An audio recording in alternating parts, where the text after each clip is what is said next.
So therefore, after this, later on, the third part, the later stage of the third week. In the later stage of third week, now we enter the intra-embryonic blood vascular system. So here I can just write down as the development of intra-embryonic blood vascular system, and we can mention it as the third stage, intra-embryonic blood vascular system, third stage.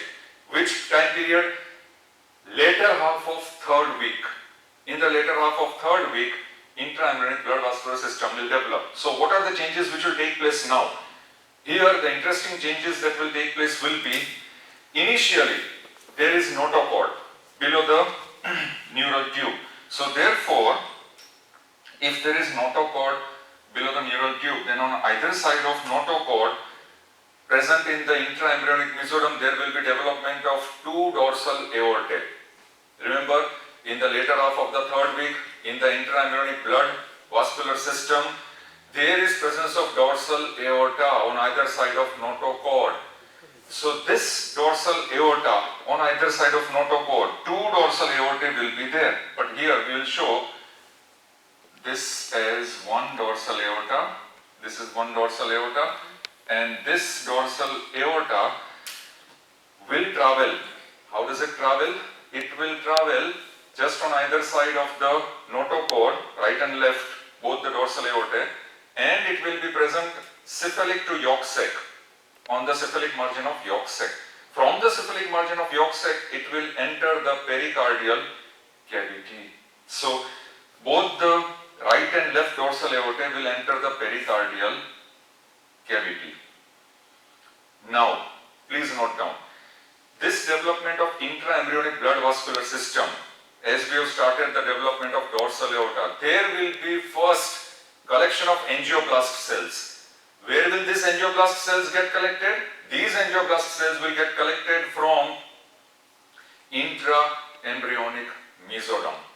So from intra-embryonic mesoderm, these angioblast cells which are collected will further differentiate into various capillary plexuses, and these capillary plexuses will then unite with the same angioblast cells capillary plexus of extra-embryonic mesoderm, which is that place, yolk sac and connecting stalk.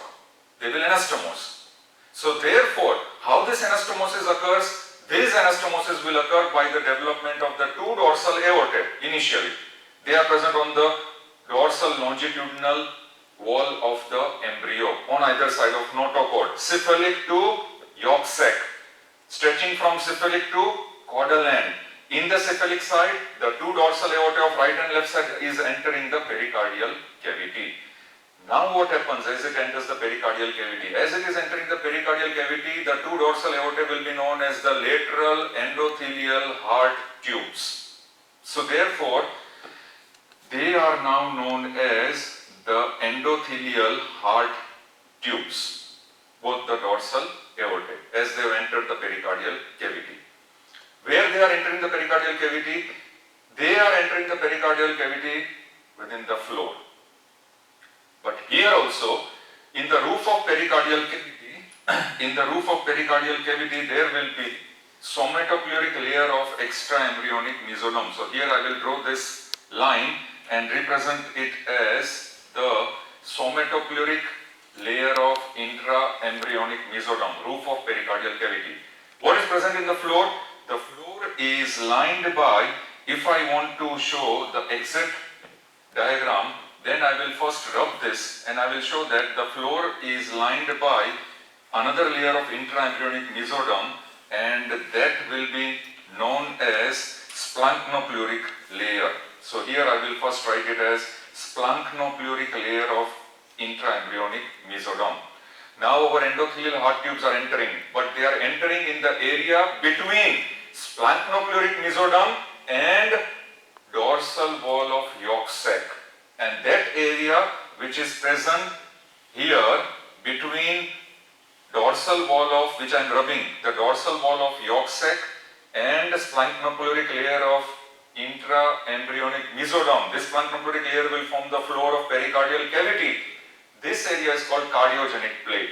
So I can name this area as cardiogenic plate, and therefore this cardiogenic plate is located, sometimes it is asked in 1 mark question answer in MCQs. Cardiogenic plate is the area which is located between the splenopleurotic layer of the pericardial sac and the dorsal wall of yolk sac. So therefore our heart tubes basically will enter in the cardiogenic plate.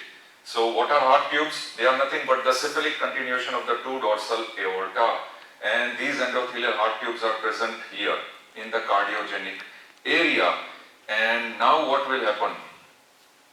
Now there will be one layer of mesoderm which will come to lie again between endothelial heart tubes. Now this will be known as the endothelial heart tube. So let me write down endothelial heart tubes. So there will be one layer of mesoderm which will lie between endothelial heart tubes and splenopleurotic layer of intraembryonic mesoderm. Which splenopleurotic layer of intraembryonic mesoderm? That splenopleurotic layer which is lining the floor of pericardial cavity. So if I draw with this green color now, see here, this is the line which I am drawing, and this green color will resemble here, it will resemble the area now which is known as myoepicardial mantle. Please mark it correctly, MYO, myoepicardial mantle. It should be MANTLE, spelling should be correct, MANTLE. Myoepicardial mantle is a layer of mesoderm which is lying between the splenopleurotic layer of intraembryonic mesoderm and the cardiogenic plate. Cardiogenic plate is the area which is lying between the dorsal wall of the yolk sac and splenopleurotic layer of intraembryonic mesoderm.